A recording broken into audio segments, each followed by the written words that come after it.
Shouldn't we teach children to share? Is a question I always hear. Shouldn't we teach children to share? We should. But I can share only what I have. If I don't have anything, I can't share. So we should teach children that they may have something.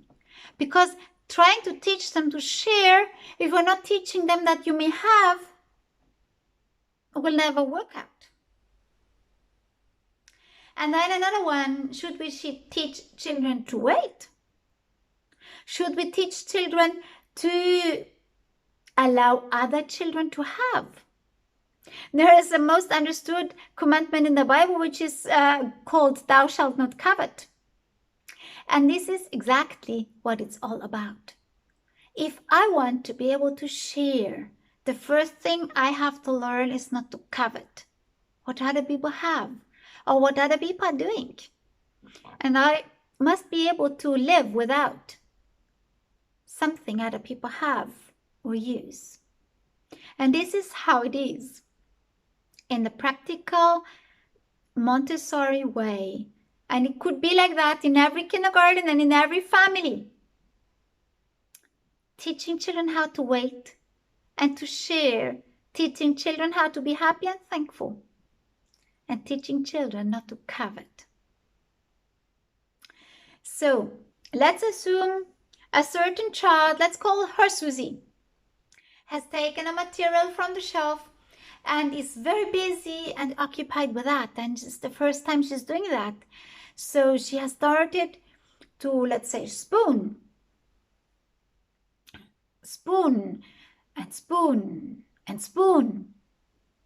And as this is a new spooning tray I've brought to the kindergarten, other children are seeing it. Oh, Susie's spooning. Oh, how beautiful is that? There is colorful material there. That tray looks so good. And they want to have what Susie has. And Susie is busy. She has been spooning for 15 minutes already.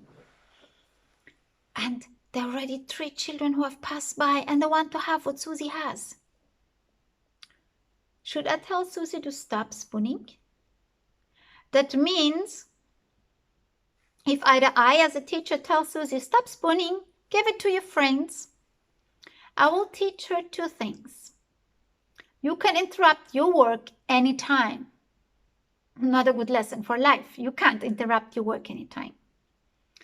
Number 2, I will teach Susie, when you take something out, you don't need to put it back.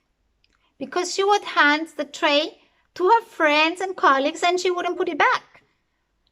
But that's also not a good lesson. We want our children to learn a responsibility. When I've taken it out, I have to put it back. And number 3, I will teach Susie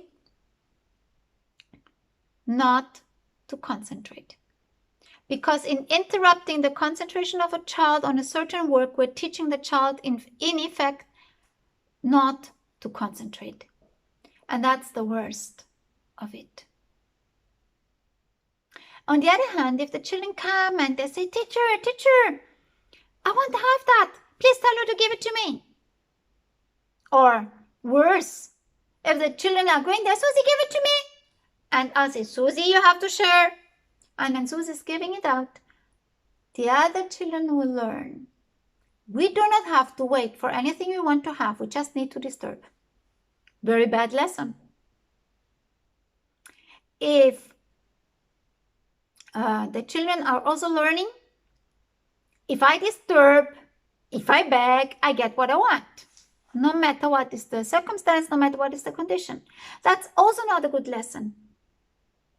So, in disturbing Susie, in breaking her concentration, I'm not teaching anybody to share.